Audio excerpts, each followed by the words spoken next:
The Heartbreak Kid Shawn Michaels has an illustrious career and is arguably the greatest ring performer in the history of wrestling.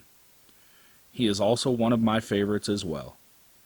The showstopper would wrestle his last match in 2010 at WrestleMania 26 when he lost to The Undertaker. I think we can all agree that debacle at Crown Jewel doesn't count. HBK competed in a lot of first-time matches in WWE, like the first ladder match, the first Iron Man match, the first Hell in a Cell, and Elimination Chamber matches. If Shawn had stuck around a few more years, we could have gotten several first-time dream matches. With this episode, we want to take a look at my top 5 matches we could have got from the Icon after 2010.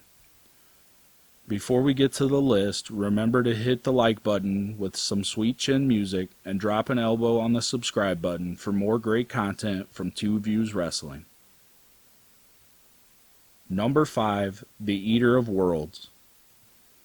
Bray Wyatt and his family would explode on the main roster in 2013, just 3 years after Shawn Michaels hung up his tights.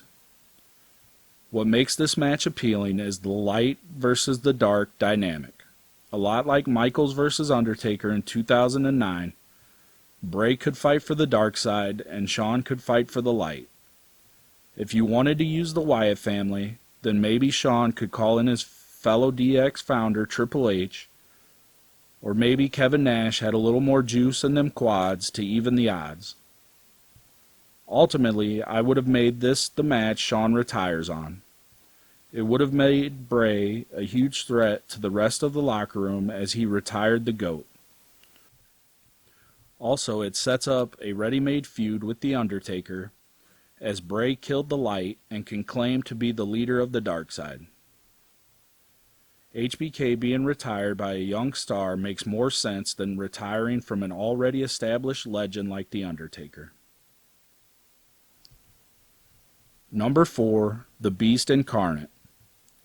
Brock Lesnar would return to the WWE after conquering the UFC in 2012. He would enter into a feud with Triple H, and of course, to get inside the game's head, he had to decimate the Heartbreak Kid. After Brock got done with him, he was the Armbreak Kid. I, for one, would have loved to see Shawn lock up with Brock one time.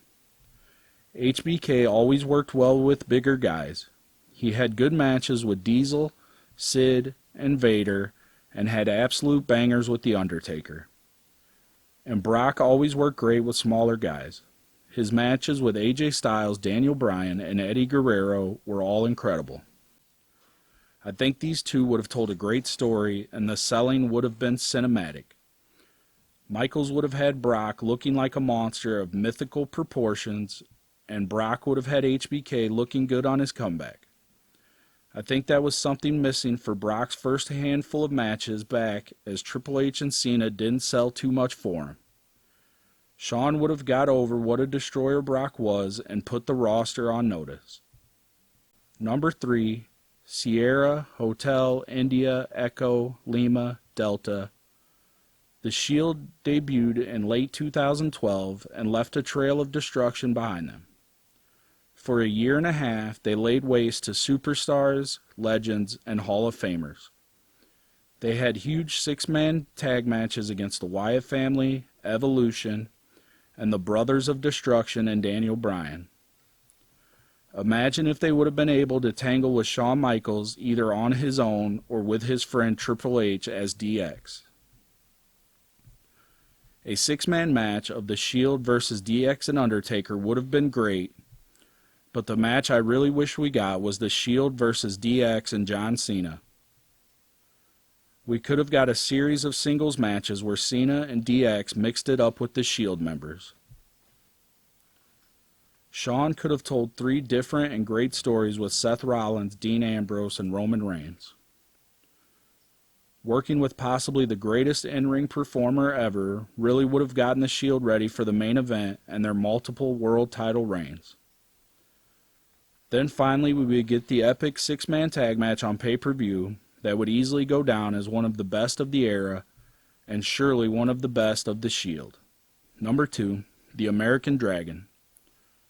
When Shawn Michaels had to step away from wrestling in 1998, he opened a wrestling school, and without a doubt his star pupil was Bryan Danielson, also known as Daniel Bryan. Bryan would debut on the main roster of WWE as a member of Nexus in 2010. Bryan would win the U.S. title right away in his rookie year, and ultimately would go on to a great career in WWE, being a multiple-time world champion, and have one of the greatest WrestleMania moments in the history of the event. But I can't help but wonder how his career would have ended up if he started off working with his mentor. This storyline could have started out with the two as a team and playing off the teacher and student dynamic. They could have even gotten a run as the tag team champions. In an ironic twist, I would have Daniel Bryan turn on HBK, as Michaels is famous for turning on his teammates and friends. This could have led to a great series of single matches between the two.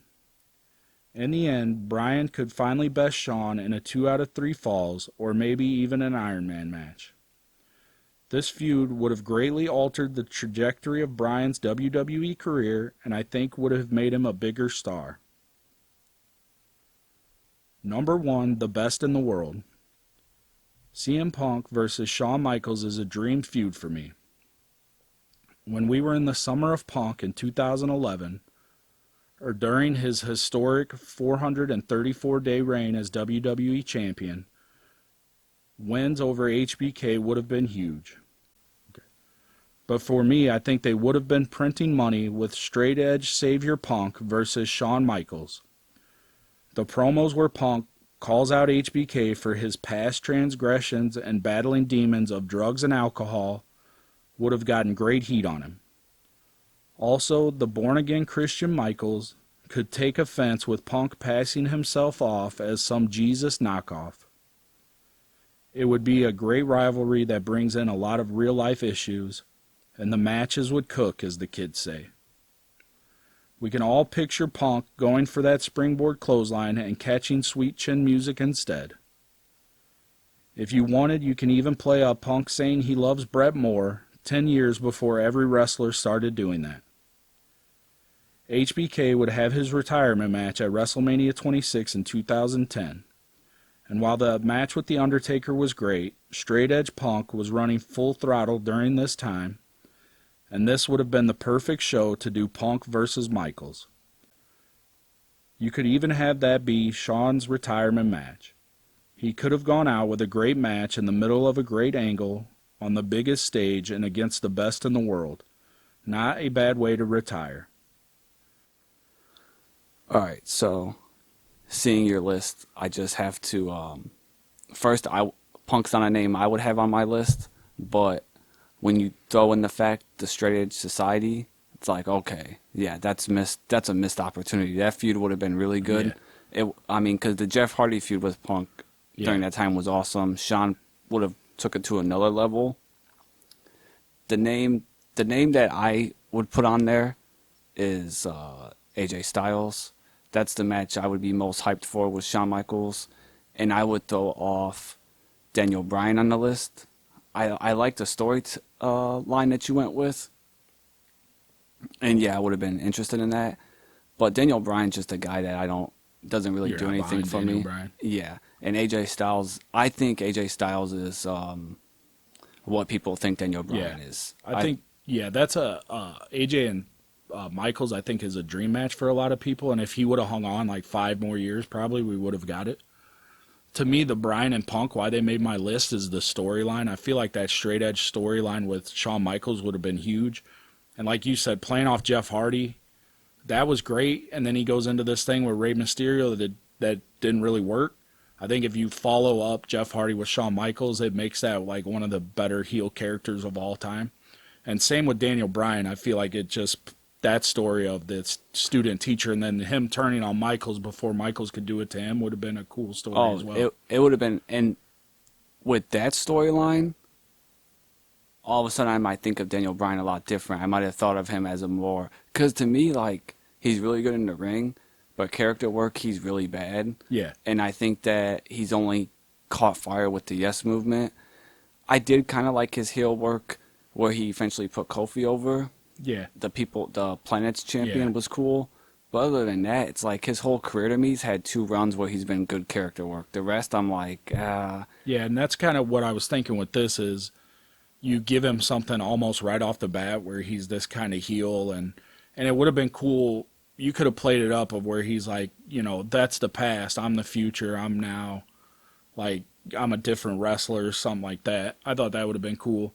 And also I just think that it would have been better for a younger guy to retire Shawn Michaels than the Undertaker. I get why they did it, and it kind of plays up the streak, but Undertaker didn't need it, and I feel like somebody else, like a younger guy, really would have went way further with it if they had been the guy to retire Shawn Michaels.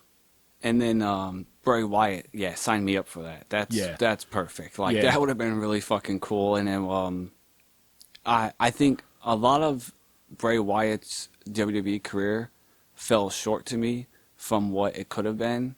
I think Shawn Michaels, it's not falling short. Like Yeah. Shawn Michaels and him is going to be awesome. The matches are going to be awesome. Everything is going to work out perfect for that.